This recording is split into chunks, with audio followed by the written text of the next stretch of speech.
Seminario de Actualización de Ginecología y Obstetricia. Hola, bienvenidos al Seminario de Actualización en Ginecología y Obstetricia del Instituto Nacional de Perinatología. Soy la doctora Andrea Saf, residente de primer año. El día de hoy veremos la monografía titulada Manejo conservador de la preeclampsia, impartida por la doctora Andrea Núñez. Buenas tardes a todos. Soy la doctora Andrea Núñez Galaviz, médico residente de segundo año de Ginecología y Obstetricia del Instituto Nacional de Perinatología. El día de hoy tengo el gusto de presentarles la monografía titulada Manejo conservador de preeclampsia. Esta monografía fue coordinada por la doctora Carla Mariana Carmona Bravo, médico residente de tercer año del Instituto Nacional de Perinatología y asesorada por el doctor Mario Roberto Rodríguez Bosch, profesor titular de Ginecología y Obstetricia del Instituto Nacional de Perinatología. En cuanto a los objetivos de esta monografía son conocer la epidemiología mundial, nacional e institucional de preeclampsia, entender los diferentes métodos de tamizaje para identificar a las mujeres con alto riesgo de desarrollar preeclampsia, identificar las estrategias de prevención para reducir el riesgo de preeclampsia, comprender los alcances y las metas de un manejo conservador, analizar la evidencia más actual sobre el manejo conservador, saber el manejo de un estado hipertensivo agudo y dominar el algoritmo adecuado a seguir ante una paciente con preeclampsia. En cuanto a la definición, tenemos que la preeclampsia es una enfermedad multisistémica, multifactorial, progresiva e impredecible que está caracterizada por la existencia de un daño endotelial que va a preceder al diagnóstico clínico, mismo que va a ser caracterizado por la presencia de hipertensión arriba de 140/90 de nueva aparición a partir de la semana 20 de gestación en 2 determinaciones con una diferencia de al menos 4 horas, así como una proteinuria, la cual la vamos a encontrar en una recolección de orina de 24 horas con una cifra igual o mayor a 300 miligramos, así como una orina casual con una cuantificación de proteinuria-creatinuria igual o mayor a 0.3, o una tira reactiva con 2 cruces de proteínas.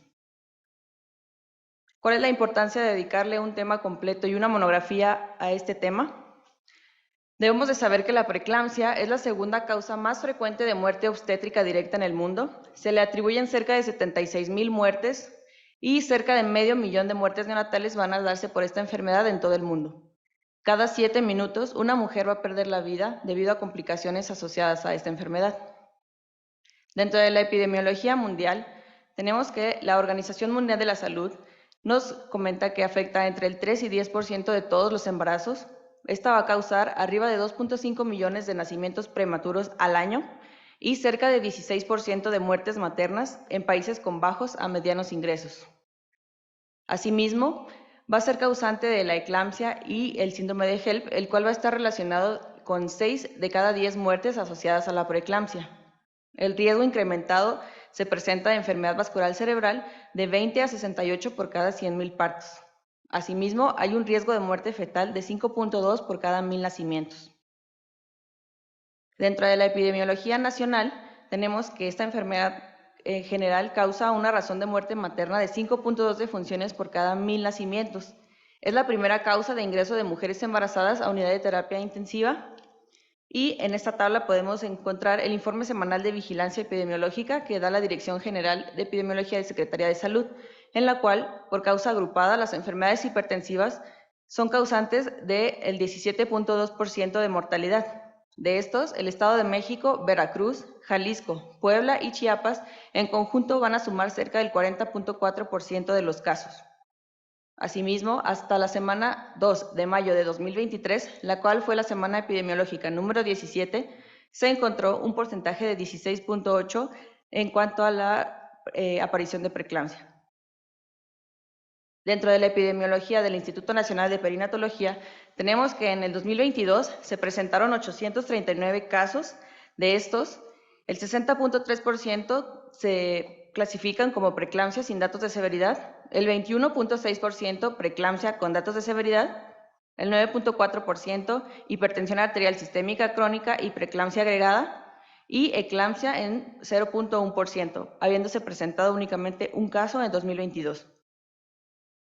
En cuanto a la asociación con los factores de riesgo, vamos a dividirlos en mayores y menores. En cuanto a los factores de riesgo mayores, tenemos que están el antecedente de haber presentado preeclampsia, nos va a dar un riesgo de 7.4 veces de presentar nuevamente esta enfermedad. El tener hipertensión arterial sistémica crónica nos va a incrementar el riesgo de 4.1 veces de presentar preeclampsia. Asimismo, tenemos otros factores asociados como la diabetes mellitus pregestacional, un índice de masa corporal arriba de 30, síndrome de antifosfolípidos y embarazo múltiple. Dentro de los factores de riesgo menores tenemos que una historia familiar de preeclampsia nos va a incrementar el riesgo, antecedente de desprendimiento de placenta, óbito, nuliparidad o enfermedad renal crónica, tal cual fue el caso clínico de nuestra monografía, así como una edad materna avanzada. Dentro de la clasificación de los estados hipertensivos, tenemos que se van a subdividir en hipertensión arterial sistémica crónica, hipertensión gestacional, preeclampsia e hipertensión crónica con preeclampsia agregada. Para fines de monografía, únicamente hablaremos de la preeclampsia. A su vez, va a tener una clasificación de acuerdo al tiempo de aparición. Si se presenta debajo de las 37 semanas, la vamos a conocer como preeclampsia en pacientes pretérmino. De igual forma, la vamos a subdividir en de inicio temprano, cuando ésta se presenta debajo de las 34 semanas de gestación, o de inicio tardío por arriba de estas semanas. También la preeclampsia se puede presentar en pacientes que ya se encuentran con embarazos de término por igual o mayor de 37 semanas de gestación y en el posparto.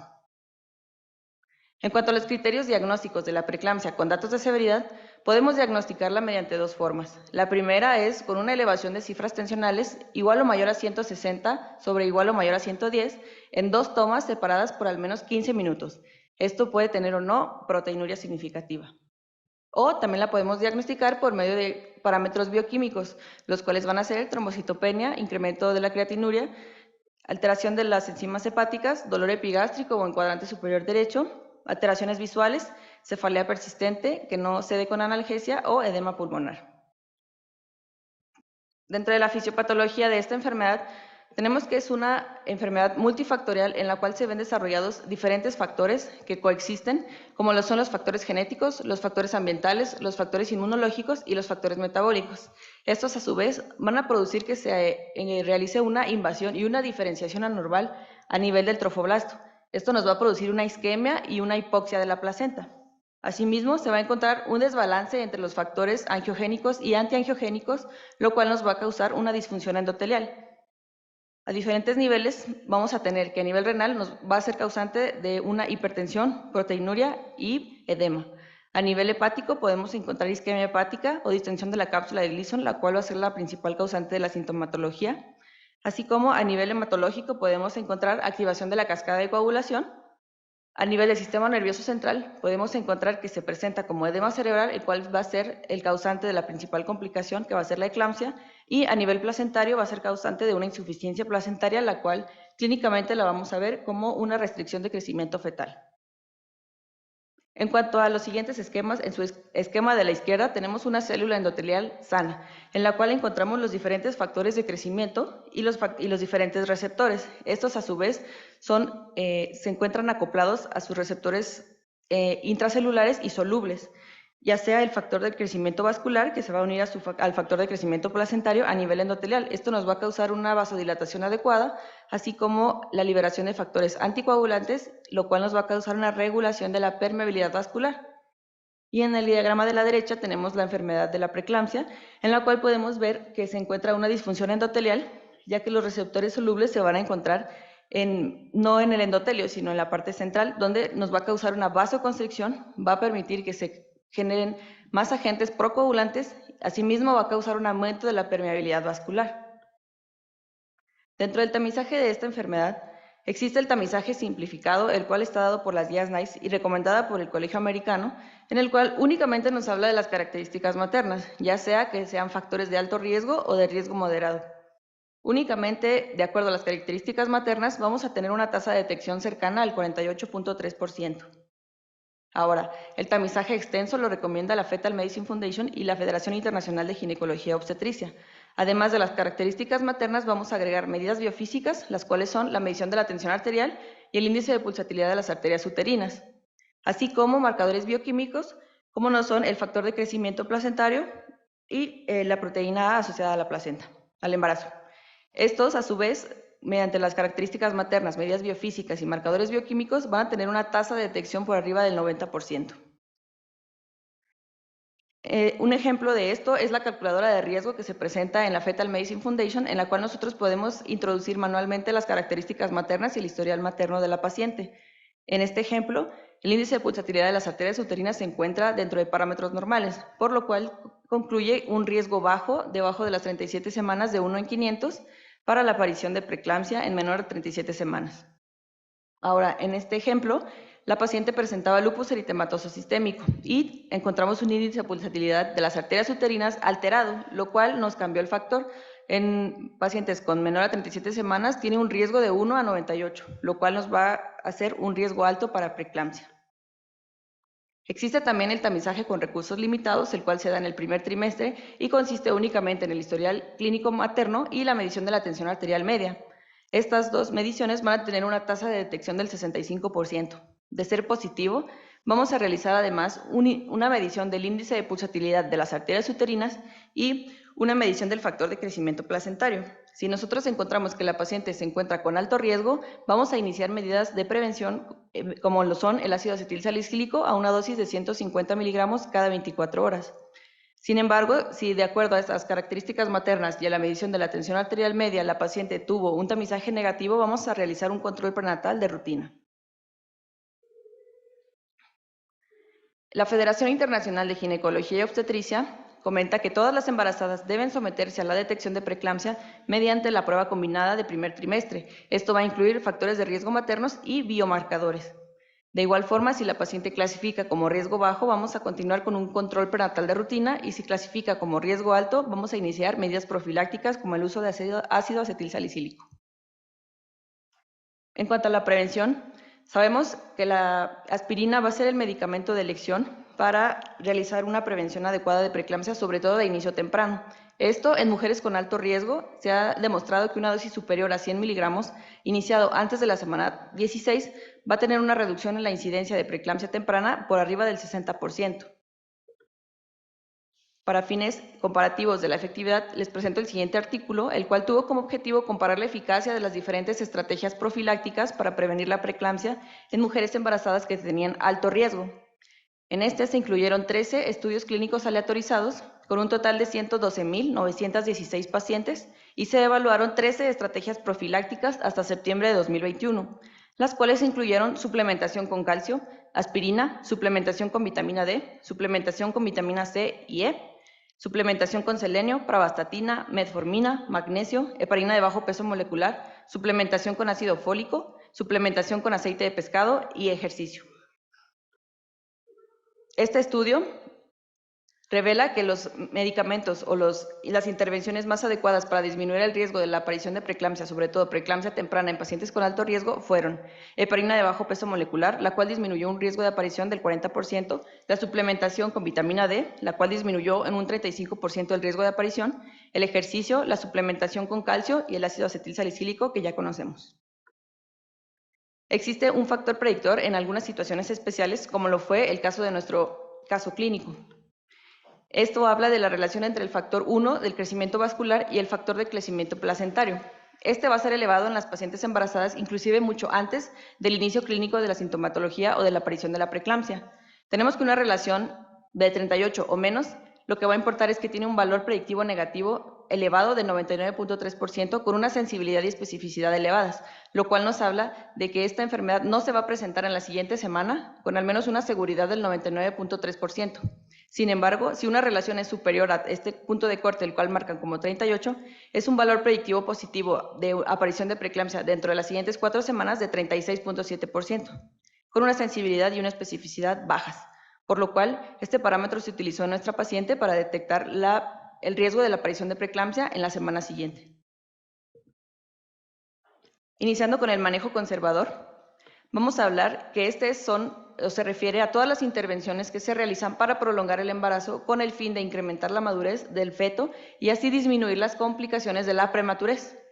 Vamos a tener 3 pilares principales. El primero es el manejo antihipertensivo, el segundo es el esquema con esteroides para la maduración pulmonar y el tercero es utilizar sulfato de magnesio para la neuroprotección materna. En cuanto al manejo, vamos a empezar en la preeclampsia con datos de severidad, la cual a su vez se va a subclasificar de acuerdo a las semanas de gestación. Esta va a variar de acuerdo menor a 26 semanas, si el tratamiento se realiza de 26 a 34 semanas o igual o mayor a 34 semanas. Esto debido a los límites de viabilidad que van a variar de acuerdo a cada institución. En la siguiente tabla les presento los límites de viabilidad neonatal del Instituto Nacional de Perinatología, en la cual hablamos de que todos los recién nacidos por arriba de las 26 semanas de gestación o arriba de 700 gramos, podemos ofrecerles una reanimación neonatal avanzada, por lo cual está indicada la realización de un esquema de neuroprotección, de esteroides antenatales y un manejo antihipertensivo para mejorar los desenlaces materno-fetales. En cuanto a las contraindicaciones maternas del manejo conservador, van a ser que se presenten datos de severidad de la preeclampsia, así como una tensión elevada, igual o mayor a 160/110, que no responde a medicamentos, cefalea persistente refractaria y, como es el caso de nuestra paciente, el caso clínico, la aparición de desprendimiento prematuro de placenta con un sangrado transvaginal en ausencia de placenta previo. En cuanto a las contraindicaciones fetales, vamos a tener que se presenten pruebas fetales anormales, muerte fetal, que haya un feto con mal pronóstico, ya sea por las semanas de gestación o por alguna alteración cromosómica o flujo telediastólico reverso persistente en la arteria umbilical. El Colegio Americano recomienda realizar las siguientes intervenciones para un manejo conservador entre la semana 24 a la 25.7. Sin embargo, esto lo realizan ellos debido a los límites de viabilidad que se presentan en Estados Unidos. Dentro del manejo que se realiza en México, a partir de las 26 semanas a las 34 semanas de gestación, de manera inicial está recomendado hospitalizar a la paciente hasta la resolución del embarazo. Asimismo, vamos a realizar un tratamiento antihipertensivo, ya sea de manera intravenosa u oral, hasta mantener en metas terapéuticas. De manera inicial vamos a indicar sulfato de magnesio a todas las pacientes y lo vamos a seguir hasta la resolución del embarazo, inclusive después.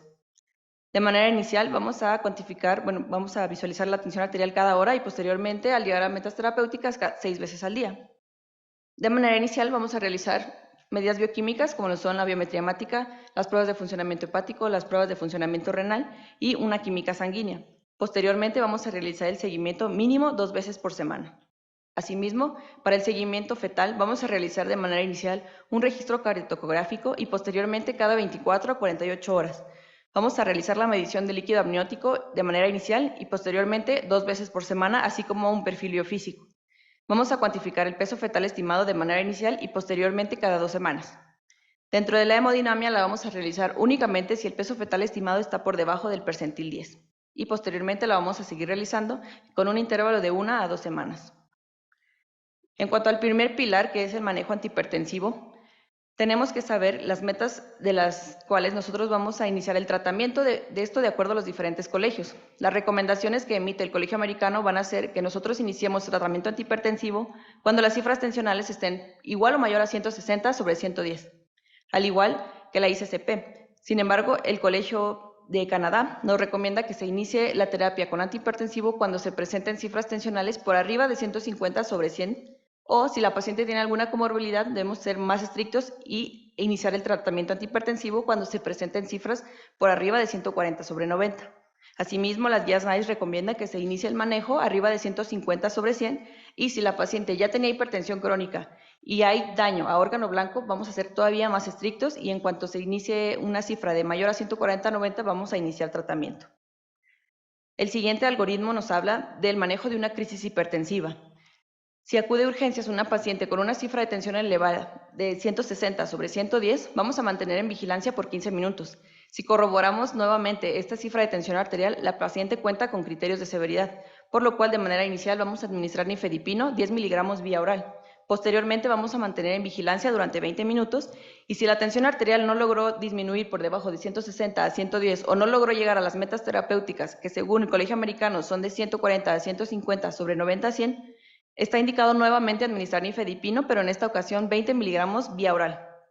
Posteriormente vamos a vigilar durante 20 minutos y si no se logra las cifras, vamos a administrar nuevamente nifedipino 20 miligramos vía oral. Hasta este momento hemos administrado 3 dosis de nifedipino, una de 10 y 2 de 20. Si posteriormente las cifras tensionales siguen en descontrol, vamos a administrar un segundo medicamento, el cual va a ser el labetalol en una dosis de 20 miligramos intravenosa en 2 minutos. Y vamos a interconsultar al servicio de terapia intensiva debido al manejo antihipertensivo que se encuentra en descontrol. El segundo algoritmo que les presento es en base a hidralazina. De igual forma, tenemos una paciente que se presenta con cifras tensionales elevadas arriba de 160/110. Vamos a mantener en vigilancia 15 minutos. Si se corrobora esta cifra tensional, vamos a administrar hidralazina con una dosis de 5 a 10 miligramos intravenosa por 2 minutos. Posteriormente vamos a mantener en vigilancia durante 20 minutos y de persistir el descontrol hipertensivo, vamos a administrar hidralazina, en esta ocasión 10 miligramos intravenoso en 2 minutos. Posteriormente vamos a vigilar por 20 minutos y si nuevamente continúa en descontrol, está indicada utilizar un segundo medicamento, el cual va a ser el labetalol, inicialmente a una dosis de 20 miligramos intravenosa por 2 minutos. Posteriormente, si persiste el descontrol hipertensivo, vamos a utilizar nuevamente la dosis de labetalol, en esta ocasión doblando la dosis inicial que fue de 20, en esta ocasión 40 miligramos intravenosa por 2 horas. Asimismo, vamos a realizar una interconsulta con el servicio de terapia intensiva.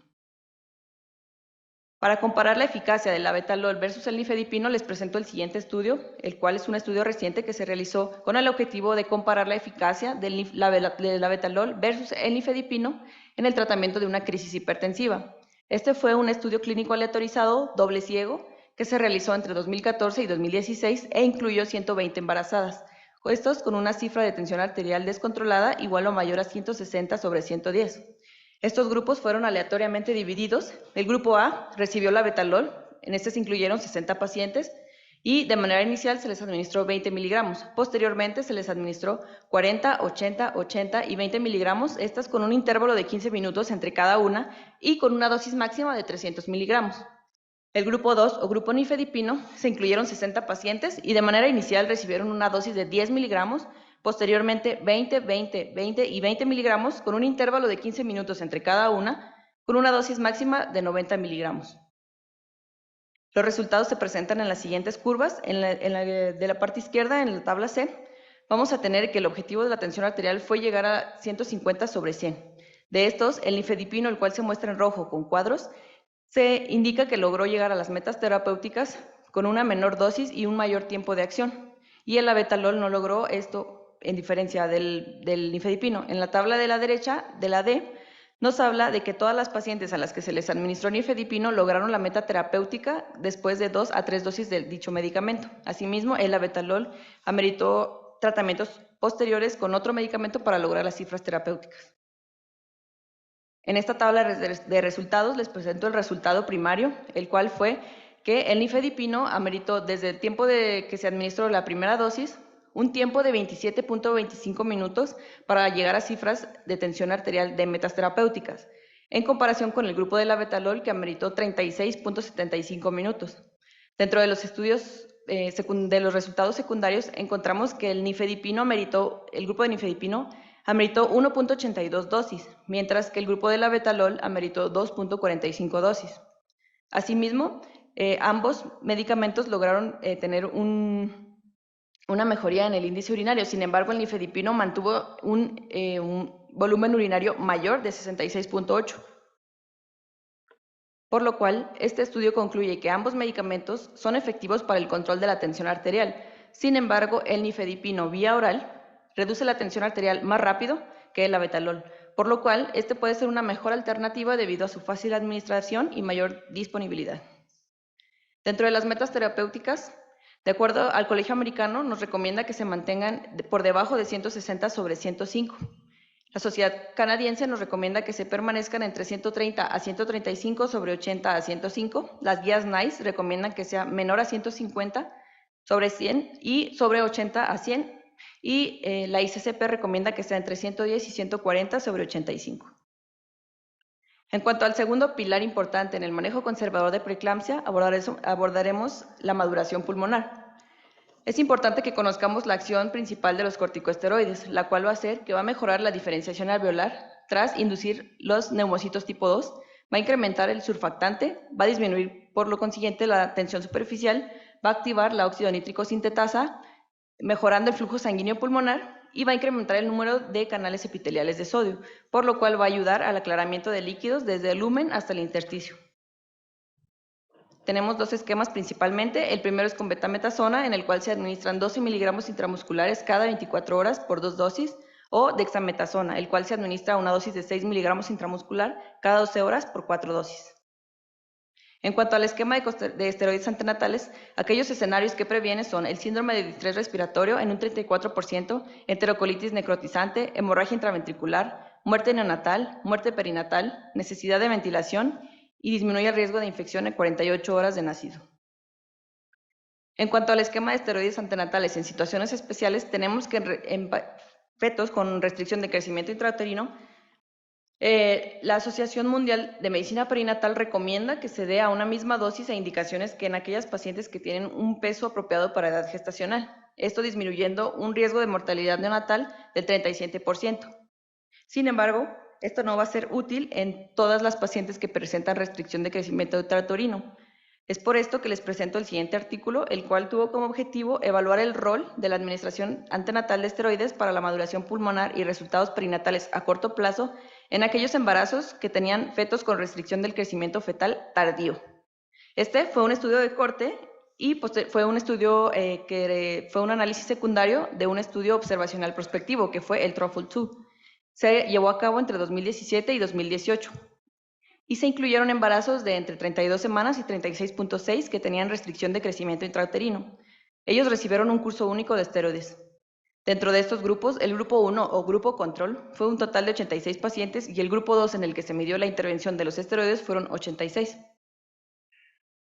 Se evaluó como resultado adverso primario la combinación de una condición anormal al nacer, el incremento de la morbilidad neonatal o la muerte perinatal. En la siguiente tabla se observa cómo no hubo diferencias estadísticamente significativas entre los grupos que estuvieron expuestos y los que no estuvieron expuestos a los esteroides antenatales. Esto fue ni en los resultados adversos compuestos ni en alguno de sus elementos. Por lo que este estudio concluye que no hay ningún beneficio de la administración de corticosteroides antenatales para la maduración fetal u otra morbilidad neonatal en embarazos que tienen restricción de crecimiento fetal tardío. En cuanto al tercer pilar, el cual nos habla de la neuroprotección, inicialmente tenemos que saber cuál es el mecanismo de acción del sulfato de magnesio. Este va a ser un antagonista de calcio endógeno, va a bloquear la entrada de calcio en la unión presináptica, asimismo va a antagonizar la membrana posináptica y va a prevenir la liberación excesiva de acetilcolina. Se cree que además, a nivel central, va a actuar como un anticonvulsivante inhibiendo los receptores NMDA, por lo cual va a evitar la hiperexcitabilidad nerviosa. Hablando de preeclampsia, este factor nos importa muchísimo porque un vasoespasmo cerebral nos va a llevar a una encefalopatía hipertensiva que posteriormente va a causar más hiperexcitabilidad neuronal.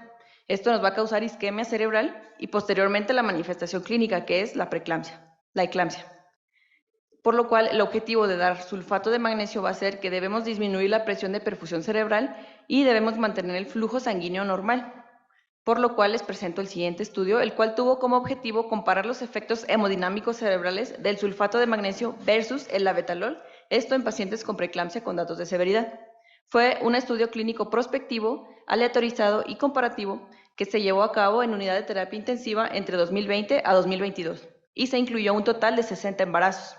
Sus criterios de inclusión fueron embarazos únicos que tenían preeclampsia con datos de severidad de acuerdo al Colegio Americano, mujeres de 21 a 45 años con un índice de masa corporal menor o igual a 35, sin historia de enfermedad crónica.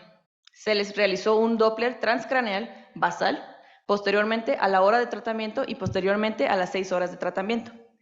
Se dividieron los grupos aleatoriamente y el grupo 1 o grupo sulfato de magnesio recibió un esquema Suspan. El grupo 2 o grupo labetalol recibió una infusión de 20 miligramos por hora de labetalol con un ajuste cada 15 a 20 minutos para lograr una tensión arterial dentro de metas terapéuticas con una dosis máxima de 160 miligramos por hora y posteriormente se disminuyó la dosis para lograr estabilizar la tensión arterial. Después de 60 minutos se suspendió. En esta tabla de resultados les presento, en la parte superior se encuentran las pacientes que recibieron sulfato de magnesio, en la cual se encuentra que tuvieron una disminución en el índice de pulsatilidad y de presión de perfusión cerebral después de 1 hora y después de 6 horas de haber tenido el medicamento. Esto con una P estadísticamente significativa. También el grupo de labetalol logró disminuir el índice de pulsatilidad y la presión de perfusión cerebral después de 1 y de 6 horas de haber administrado el medicamento, también con una P estadísticamente significativa, por lo cual ambos medicamentos lograron el flujo sanguíneo cerebral. En esta tabla podemos observar en naranja es el grupo de labetalol y en azul el grupo de sulfato de magnesio. Lo adicional a lo ya comentado, sabemos que las cifras de TA disminuyeron significativamente en el grupo que se les administró labetalol versus el grupo que únicamente se mantuvo con sulfato de magnesio. por lo cual este estudio concluye que el sulfato de magnesio, tanto como el labetalol, ambos van a reducir la presión de perfusión cerebral mientras mantienen un flujo sanguíneo cerebral, por lo cual ambos son eficaces para la prevención de eclampsia. Esto puede ser importante, como en el caso clínico, en aquellas pacientes en las que estaría contraindicado o tendríamos que tener un mayor cuidado debido a la enfermedad renal crónica, debido a que el efecto neuroprotector deseado es el mismo y el labetalol no tiene excreción renal. En cuanto a los beneficios de administración del sulfato de magnesio, tenemos que se previene la muerte o la parálisis cerebral, la disfunción motora gruesa a los 2 años en cuanto al recién nacido, y en cuanto a la madre, vamos a prevenir desprendimiento prematuro de placenta normoinserta, muerte materna y la aparición de eclampsia.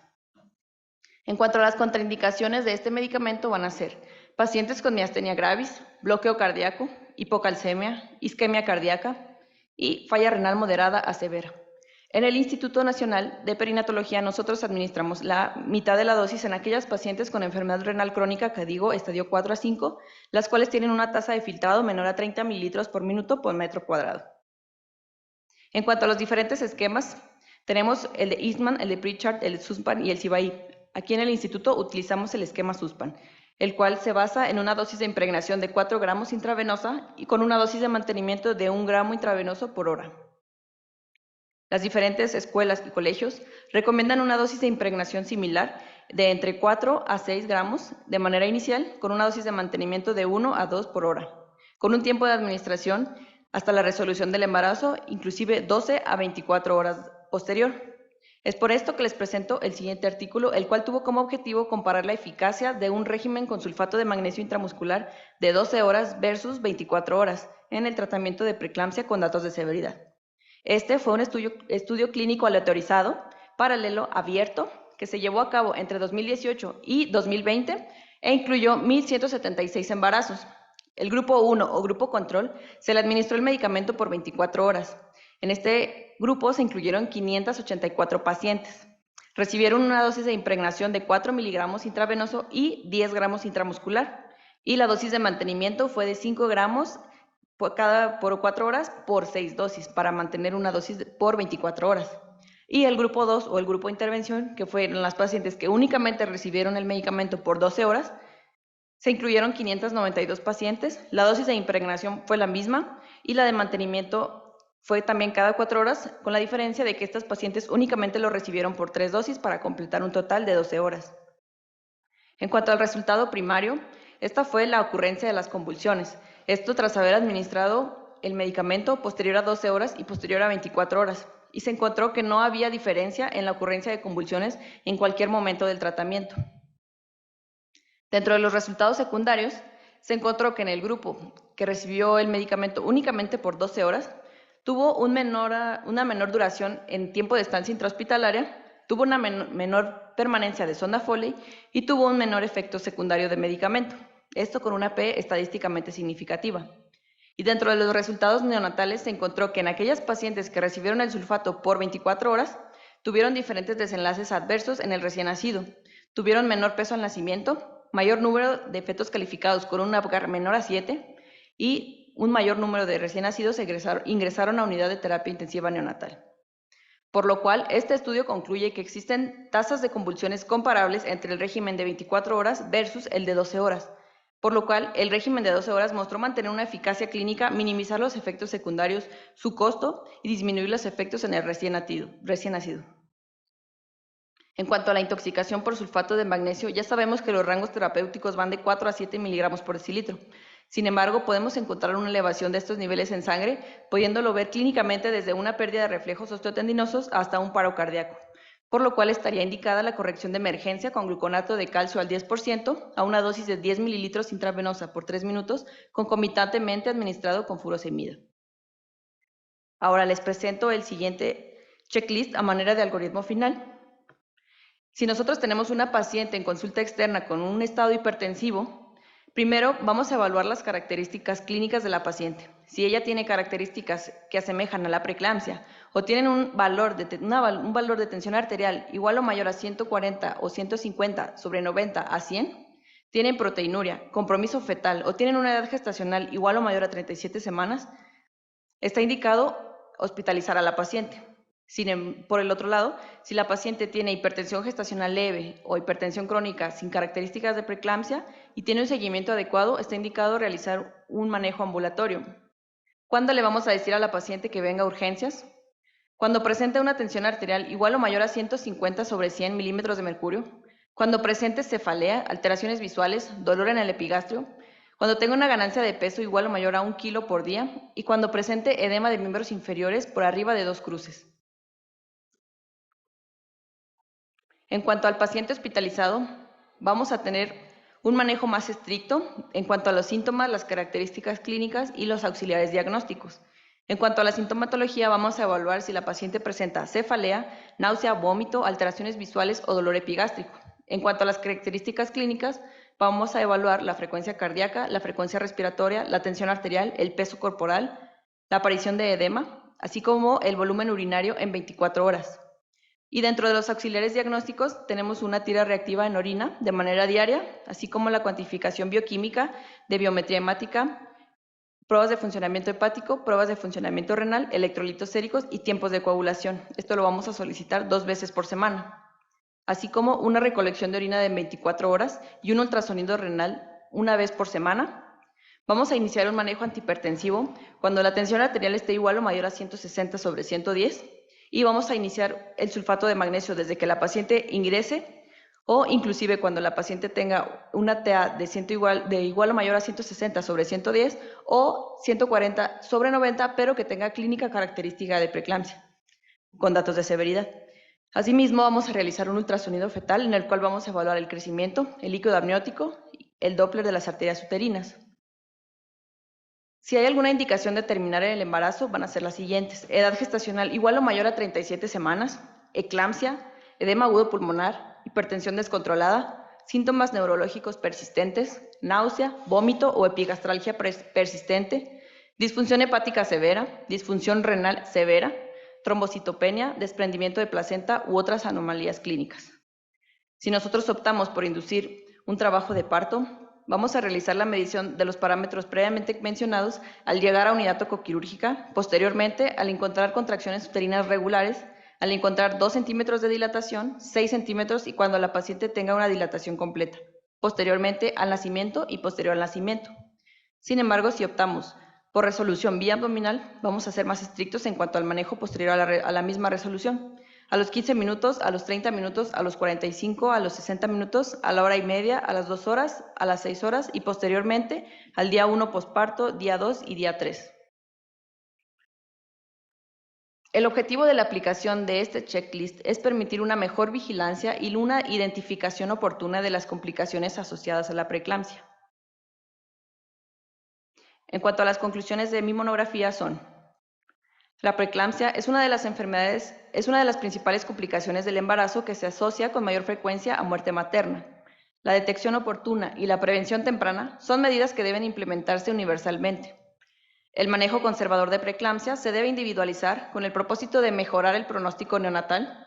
Debe tomarse en cuenta el riesgo de mayores complicaciones maternas. Asimismo, toda paciente candidata a manejo conservador debe de recibir una asesoría detallada sobre los riesgos y sobre los beneficios, y la decisión del manejo deberá ser bajo su consentimiento informado. Agradecemos a la doctora por su excelente ponencia. Los esperamos en el siguiente seminario.